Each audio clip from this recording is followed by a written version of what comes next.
Hello, everyone. I'm Tracy Derwin, and I'm here with Shane Buell. In today's video, we're going to be showing a quick clip that Dane Wigington put together shortly after Helene hit the Asheville area. Now, for those a little less familiar with what happened there, Helene dropped a ton of rain and created storm surges of 20 feet or more, which is extremely unusual. Also, Helene traveled 800 miles inland before the rain fell. Again, very unusual. Hurricanes usually lose power as they hit land. So I think this is some of the most convincing evidence that storms are being guided or directed nowadays. Before we get started, if you haven't subscribed, please do so you get notified of our future content. We have a lot of great stuff coming up regarding geoengineering. So I'll let Shane start this clip, and he's going to explain a little bit more about what we're looking at. All right. So real quick, this was a clip from a 90-second video that Dane Wigington, founder of geoengineeringwatch.org, did after the Hurricane Helene, and he's going to show how the NEXRAD radar guides the storms. Was Hurricane Helene's path and behavior just the result of natural processes and climate patterns, or was it manipulated? The circular blue flashes seen in this video are frequency transmissions from the NEXRAD network of transmitter installations. All available science evidence makes clear that atmospheric frequency transmissions can and do have a repelling effect on air masses, especially if and when the air masses have been seeded with electrically conductive nanoparticles. The brighter the blue flash from a frequency transmission installation, the more pronounced and powerful the repelling effect on any air mass or storm in the vicinity will be.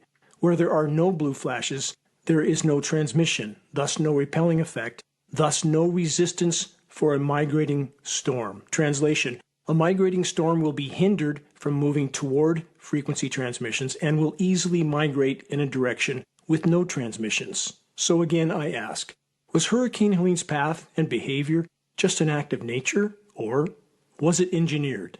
You decide. All right. So in that video, I'm going to play it again without the sound. So you can see how these NEXRAD towers are all lit up, at least in certain areas. And in those areas, they're going to repel the charged air mass. Now, if the air mass contains nanoparticles that are activated with radio frequencies or microwave frequencies, then they're going to be charged and they're going to be repelled by these NEXRAD towers. So as the storm moves into the north, you can see how on the west, they're all lit up, but on the east, they're not. And what that does is it allows like a lane for the hurricane to travel through. And the ones that are lit up on the west are acting like a guardrail to like guide it to more to the east. Now you can see how it does kind of spill over to the west as these towers deactivate. But then for some reason they reactivate across the country and like hold it in position. But yeah, as you can see here, they're lit up on the west and they're guiding it to the east as it moves north. And that keeps it on the eastern side of the towers, basically. And so that acts like that's one way that they can use NEXRAD technology to guide these storms in certain directions. So where the towers are lit up, it repels the storm, and where there are no towers transmitting, then the storm has like a free lane to pass through. All right. So now that's not the only way that NEXRAD towers can actually interfere with the weather. We've seen many times during derechos and other wind events, we'll see cloud patterns that look like this, where they're lined up in parallel lines that actually go perpendicular to the direction of the wind travel. Now, I've seen this in almost every single derecho. Sometimes it shows up in the clouds themselves. Sometimes it shows up in just the radar images, especially when it comes to water vapor or low-level water vapor, which we saw in the Hamptons. Now, the reason that those waves end up looking like that is because of something called constructive interference. Now, NEXRAD, 5G, Doppler, they all use what's called a phased array antenna. Phased arrays are like grids or lines of antenna elements that all have specific phasing to their firing. So they can alter the timing of the firing, and I'll show this one more time, so that the wave fronts actually constructively interfere with each other and create these patterns called planar waves. And these planar waves have been seen in many wind events not just Maui, but all of the derechos we've seen, and even some of the tornado outbreaks that we've seen over the Midwest recently. These patterns have shown up in the radar, whether it's in the radar returns of the precipitation or the like low level water vapor. But sometimes you can actually see this in the visible images of the clouds themselves. And what's interesting to me is that the clouds will move through these wave patterns, but the wave patterns themselves are relatively stationary and they don't necessarily move, which that could also indicate the use of scalar technology.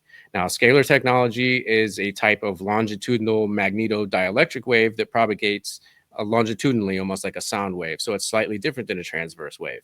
However, NEXRAD towers could be modified to emit scalar waves. All you have to do is cancel out the electromagnetic component of the wave, and you'll produce, these scalar waves that transmit longitudinally. Now, that's what I call standing waves. So a lot of times you'll see waves that are standing in one spot and they don't move. And that is indicative of a standing wave, which is most likely a longitudinal wave, which could be possibly a sound wave, but most likely a scalar wave. All right.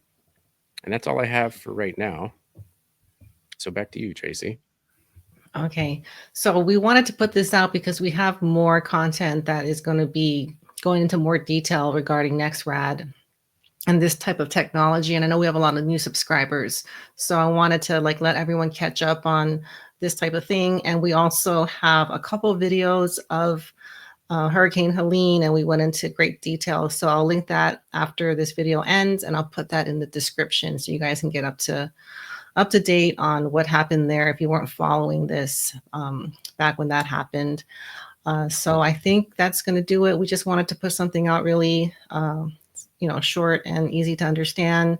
So that's going to do it. Thank you guys so much for joining, and we'll see you all soon.